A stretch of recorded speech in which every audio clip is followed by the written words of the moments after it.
Hindi medium विजय भव। दोस्तों, स्वागत है आपका हिंदी में ISPCS चैनल में। यहाँ आपको मिलते हैं द हिंदू के एनालिसिस हिंदी में। करते हैं आज का द हिंदू एनालिसिस। दोस्तों, आज का संपादकीय विश्लेषण है भारत की रचनात्मक व्यवस्था के लिए एक नया पैलेट चुनें। प्रीलिम्स में अर्थव्यवस्था और मेंस में GS पेपर 3 से ये एडिटोरियल रिलेटेड है। तो सबसे पहले इसका संदर्भ जान लेते हैं। दोस्तों, सबसे पहले हमें ये समझना होगा कि ये रचनात्मक अर्थव्यवस्था क्या होती है। तो दोस्तों, रचनात्मक अर्थव्यवस्था वो होती है जिसमें कि काफ़ी सारे कलाकार, संगीतकार, नृत्यकार आदि जुड़े हुए होते हैं। तो रचनात्मक अर्थव्यवस्था जो होती है वो कलाकारों से संबंधित होती है, कला से संबंधित होती है। जैसे कि कोई पेंटर है, वो अपनी पेंटिंग बेचता है, यानी कि उसकी जो कला है, जो आर्ट है, जो रचनात्मक उसका कौशल है वो बेचना। जैसे कोई म्यूज़िशियन है, वो अपना म्यूज़िक बनाता है और उसे अपना YouTube वगैरह पे डालकर उससे अर्न करता है। इसी प्रकार से मूर्तिकार होते हैं, शिल्पकार होते हैं। तो ये सब जो कलाएं होती हैं, इनके द्वारा जो पैसा कमाया जाता है उसे कहते हैं रचनात्मक अर्थव्यवस्था, यानी कि कोई भी कला जिससे इनकम की जा सकती है। तो अब एडिटोरियल के बारे में जानते हैं। तो दोस्तों, यूनेस्को विश्व सम्मेलन मोंडिया कल्ट 2022 में ये विश्व सम्मेलन आयोजित हुआ था और इसमें सभी राष्ट्रों से ये आग्रह किया गया, या फिर इसका जो मेन थीम था इस सम्मेलन का वो ये था कि कैसे हम अपने देशों की धरोहर को सहेज कर रखें और जो कलाकार हैं, जो सांस्कृतिक विरासत हमारी उसमें हिस्सा बढ़ाते हैं, कैसे उन्हें प्रिजर्व करें, उनका प्रचार करें और उन्हें आगे बढ़ाएं।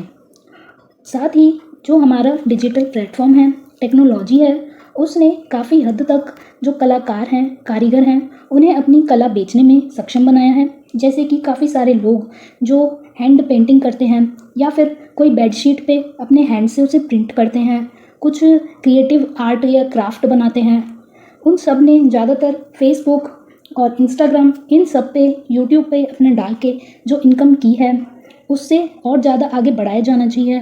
तो इस बारे में ये पूरा आर्टिकल है।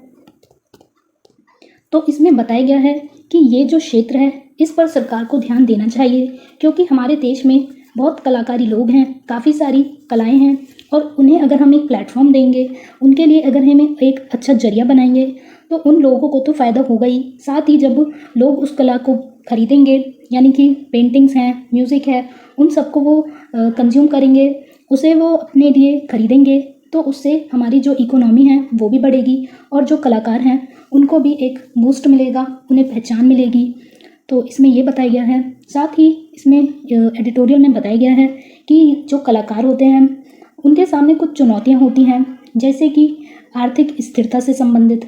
मान लीजिए कोई पेंटिंग करता है, लेकिन पेंटिंग में बहुत ज़्यादा कलर्स जो होते हैं वो बहुत महंगे आते हैं, उसके ब्रशेज़, उसका कैनवास काफ़ी ज़्यादा महंगा होता है, लेकिन उसकी जो आर्ट है वो बहुत ही बारीक है, बहुत ही मंझी हुई है। तो ये एक चुनौती होती है कि वो उतना अच्छा अपना नहीं कई बार प्रदर्शित कर पाता, क्योंकि उस पर उतनी अच्छी फाइनेंशियल कंडीशन नहीं होती कि वो महंगा महंगा जो सामान है वो परचेज़ कर पाए और फिर अपनी आर्ट बना पाए। दूसरी इसमें चुनौती ये आती है कि जो आर्टिस्ट हैं काफ़ी सारे, उन्हें अभी तक जो बाज़ार की पहुंच है वो नहीं मिल पाई है। जैसे कि कोई मूर्तिकार है, वो बहुत अच्छी मूर्तियाँ बनाता है, लेकिन उसके लिए बाज़ार में कोई उसके लिए प्लेटफॉर्म नहीं है जहाँ पे वो बेच सके, जहाँ पे वो जाकर अपना सेल कर सके। उसके लिए अगर ऐसा कोई सिस्टम मौजूद ही नहीं है तो फिर उसकी जो कारीगरी है, कलाकारी है, वो फिर बेकार जाती है और वो निराश हो जाता है। तीसरी चीज़ है कि डिजिटल विभाजन, यानी कि जो शहरों के लोग हैं उनके पास तो काफ़ी अच्छा इंटरनेट की कनेक्टिविटी प्रोवाइड हो जाती है, तो वो अपना जो ऑनलाइन माध्यम है जैसे यूट्यूब हो गए, फेसबुक हो गए, इंस्टाग्राम हो गए, इन पर अपना पोस्ट डाल के वो अर्न कर लेते हैं, अपनी कला को प्रमोट कर लेते हैं। लेकिन कई सारे कारीगरों तक, कई सारे जो गांव के लोग हैं दूर दराज के, जहाँ पे इंटरनेट कनेक्टिविटी अच्छी नहीं है, साथ ही जो लोगों को इस बारे में नॉलेज नहीं है, क्योंकि होते हैं ऐसे लोग जिन्हें ये सब चीज़ों की नॉलेज नहीं होती है कि हमें किस तरीके से इसे अपने आर्ट को डिजिटली हम प्रमोट कर सकते हैं, उससे अर्न कर सकते हैं। तो एक तीसरी महत्वपूर्ण चुनौती इसमें ये है जिस पर ध्यान दिया जाना चाहिए। चौथा, इसमें बताया गया है कि कला जगत में कुछ अपराध भी होते हैं जिनसे हमें संरक्षण करना चाहिए। जैसे कि आप कहेंगे इसमें अपराध कैसे हो जाएंगे। तो मान लीजिए कोई पेंटर है, उसकी अपनी ओरिजिनल पेंटिंग है, लेकिन वैसे ही कॉपी करके कोई दूसरा जना, जैसे काफ़ी अच्छी डिजिटल प्लेटफॉर्म्स की नॉलेज है, वो वहाँ पे अपना नाम लिख के उसे बेच देता है, तो ये एक क्राइम माना जाएगा। और इसके संदर्भ में कोई भी एक ठोस कानून या प्लेटफॉर्म, ऐसा मैकेनिज्म नहीं बना हुआ है जिसकी वजह से इस टाइप के अपराधों को रोका जा सके। तो कई ऐसे कल्चरल प्रोग्राम्स होते हैं जहाँ पे कलाकार अपनी कला दिखा सकते हैं, लेकिन उन्हें पता नहीं होता इन बारे में, या फिर उन्हें इतनी जानकारी नहीं होती कि वो वहाँ पे ये सब प्रदर्शित कर सकें।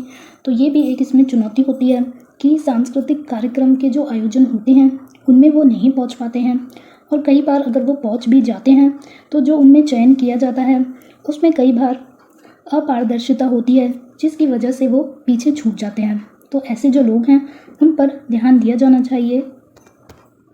तो उनके लिए एक ऐसे मंच का निर्माण किया जाना चाहिए ताकि वो अपनी कला प्रदर्शित कर सकें। तो जो बाहर के देश हैं वहाँ पे इस क्रिएटिव इकोनॉमी का, यानी रचनात्मक अर्थव्यवस्था का काफ़ी ज़्यादा लाभ लिया जाता है। वहाँ पे कला को काफ़ी ज़्यादा प्रमोट किया जाता है, जिससे न केवल कलाकार को बल्कि अर्थव्यवस्था में भी सरकार को काफ़ी फ़ायदा होता है। लेकिन हमारे यहाँ इंडिया में ऐसा कुछ भी अभी तक नहीं किया गया है, और इसे जो कलाकार हैं उनको बढ़ावा देने की ज़रूरत है। तो कला जगत में जो अपराध होते हैं, जैसे कि मैंने बताया कि कोई पेंटिंग है तो उसकी वो चुरा के अपना डाल सकता है। इसी प्रकार जैसे म्यूज़िक है तो किसी ने वो वीडियो डाउनलोड कर लिया और उसे अपने चैनल पे डाल दिया, ये बोल के कि ये मेरी आवाज़ है, तो वो भी एक धोखाधड़ी माना जाएगा। और इनके लिए उतना अच्छा अभी सिस्टम नहीं है। हालांकि कॉपीराइट क्लेम आ जाता है, लेकिन उससे बचने की भी काफ़ी सारी गुंजाइशें रहती हैं। तो ऐसी आपराधिक गतिविधियों के लिए एक महत्वपूर्ण तंत्र स्थापित किया जाना चाहिए। साथ ही जो कला के विशेषज्ञ हैं उनसे राय ली जा सकती है, और जो टेक्नोलॉजी के विशेषज्ञ हैं, एक्सपर्ट हैं, वो टेक्नोलॉजी का यूज़ करके कैसे इन कलाकारों को बढ़ावा दे सकते हैं, इस पर ध्यान दिया जाना चाहिए। ये जो कलाकार हैं, जो क्रिएटिव अर्थव्यवस्था है, उससे रिलेटेड ये चुनौतियाँ थीं। तो समाधान जान लेते हैं।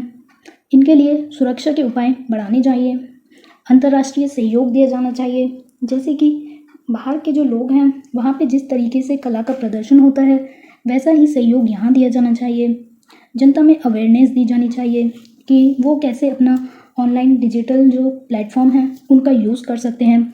साथ ही उन्हें हाई टेक्नोलॉजी प्रोवाइड करनी चाहिए।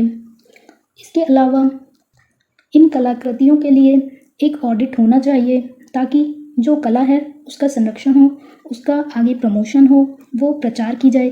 तो ये करने के लिए एक इंटरनल ऑडिट टीम होनी चाहिए। साथ ही एक संस्था इसके लिए या कमेटी इसके लिए बनाई जा सकती है, और उन्हें एक यूनिक आईडी दी जा सकती है कि जो भी आर्ट वर्क है उसको एक यूनिक आईडी प्रोवाइड की जाए, ताकि अगर उसे उस सेम पेंटिंग को या म्यूज़िक को या फिर और भी कोई कला है उसे अगर कोई प्रमोट करना चाहता है तो वो ना कर पाए, और जो मेन उसका मूल रचनाकार है केवल वही कर पाए। तो ऐसे एक आईडी उस आर्ट वर्क को दी जाए ताकि और कोई उसका मिसयूज़ ना करे। ऐसा एक तंत्र स्थापित किया जाना चाहिए। तो ये सभी जो चुनौतियां हैं इनके लिए सरकार को ध्यान देना चाहिए। आर्थिक विकास से इससे बढ़ावा मिलेगा। इसके लिए जो स्टार्टअप्स हैं उन्हें भी बूस्ट किया जा सकता है, जो कि इस क्षेत्र में आना चाहते हैं, जिन्हें इस बारे में नॉलेज है कि वो ये जो दो चीज़ें हैं कि डिजिटल प्लेटफॉर्म का यूज़ और आर्ट वर्क, इन दोनों का ब्रिज में वो इसे ला सकते हैं, इस गैप को फिल कर सकते हैं। तो ऐसे स्टार्टअप्स को भी आगे प्रमोट करना चाहिए। साथ ही जो कलाकार की ज़रूरतें हैं, जो उसकी प्रोफेशनल नीड्स हैं, बाज़ार की पहुंच है, उसे पूरा किया जाना चाहिए। उनके लिए एक सुविधा केंद्र होना चाहिए, ताकि उन्हें कोई भी अगर ज़रूरत लगे किसी चीज़ की, वो अपना कांटेक्ट कर सकते हैं, अपना समाधान पा सकें। ऐसा एक सुविधा केंद्र होना चाहिए। साथ ही इसमें प्राइवेट जो कंपनीज़ हैं, प्राइवेट पार्टनर्स, वो सरकार के साथ मिल सकते हैं और इस क्षेत्र में सहयोग प्रदान कर सकते हैं। तो आगे बढ़ने का रास्ता यानी वे फॉरवर्ड जान लेते हैं। दोस्तों, ये PDF आप टेलीग्राम चैनल में डाउनलोड कर सकते हैं, लिंक आपको डिस्क्रिप्शन बॉक्स में मिल जाएगा। तो सबसे पहली चीज़ है कि सांस्कृतिक अर्थव्यवस्था को बढ़ावा दिया जाना चाहिए। उसके लिए एक ऐसा मॉडल स्थापित करना चाहिए ताकि जो टेक्नोलॉजी के एक्सपर्ट हैं वो इस क्षेत्र में आएँ। ऐसा तंत्र, एक सिस्टम ऑनलाइन बिल्ड करें जिस पे कलाकार अपनी कला को प्रमोट करें, उसे बेचें। दूसरी चीज़ है सरकारी समर्थन, सरकारी पहल, सरकारी संस्थान इस क्षेत्र में आने चाहिए ताकि जो कलाकार हैं उन्हें एक ब्रांड के रूप में बढ़ावा मिले, उनकी एक पहचान हो और उनकी कला को नाम मिल सके। तीसरी चीज़ है कि रचनात्मक विचारों वाले जो कलाकार हैं, कारीगर हैं, उन्हें एक बाज़ार की पहुंच दी जानी चाहिए। यदि उन्हें फाइनेंशियल कोई मदद चाहिए तो वो प्रोवाइड होनी चाहिए। साथ ही एक कॉन्टैक्ट नंबर इस टाइप का भी एक उपलब्ध कराया जाना चाहिए ताकि वो अपनी जो नीड्स हैं वो वहाँ पे शेयर कर सकें।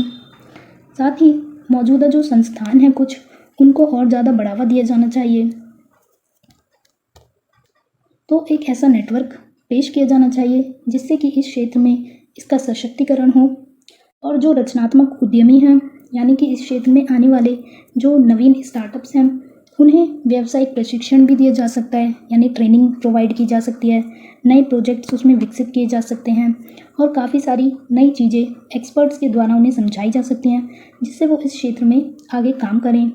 तो केंद्र को एक सहभागी मॉडल की आवश्यकता है, यानी कि जिसमें प्राइवेट और गवर्नमेंट दोनों का ही सहयोग हो और वो इस क्षेत्र में काफ़ी ज़्यादा वृद्धि कर सकें, जैसा कि विदेश की सरकारें करती हैं।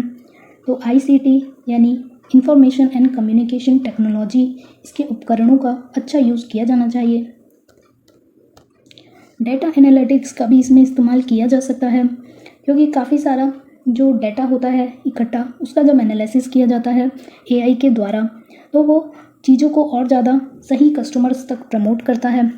किस कस्टमर को क्या चाहिए, अगर वो पेंटिंग सर्च कर रहा है तो उसके द्वारा वो जो नए कस्टमर हैं, जो नए कलाकार हैं, उनकी वो फिर प्रमोशन कर सकता है। तो इस तरीके से AI का, डाटा एनालिटिक्स का भी यूज़ किया जा सकता है। तो भारत में कला संस्कृति का और रचनात्मक अर्थव्यवस्था का जो चुनौतियां हैं उनसे निपटते हुए इस क्षेत्र में रचनात्मक अर्थव्यवस्था को हमें बढ़ावा देना होगा ताकि देश की अर्थव्यवस्था में भी सुधार हो सके और कलाकारों की निजी ज़िंदगी में भी सुधार हो। तो ये पूरा एडिटोरियल हमने डिस्कस किया। जान लेते हैं अभ्यास के लिए एक प्रश्न। तो वर्ष 2015 से पहले और वर्ष 2015 के बाद भारत के सकल घरेलू उत्पाद यानी GDP की दहन पद्धति के बीच अंतर स्पष्ट करें। देखिए दोस्तों, ये UPSC 2021 का क्वेश्चन है और 21 का क्वेश्चन होते हुए भी इकोनॉमी में ये पूछा गया है आपसे कि वर्ष 2015 से पहले और 2015 के बाद इसकी इकोनॉमी के बीच यानी GDP के बीच जो अंतर है, यानी 2015 से पहले और 2015 के बाद, इसको आपको यहाँ बताना है इस अंतर को। तो 2021 का क्वेश्चन होते हुए भी ये काफ़ी पहले के सालों का ये पूछ लिया गया है। थैंक यू दोस्तों।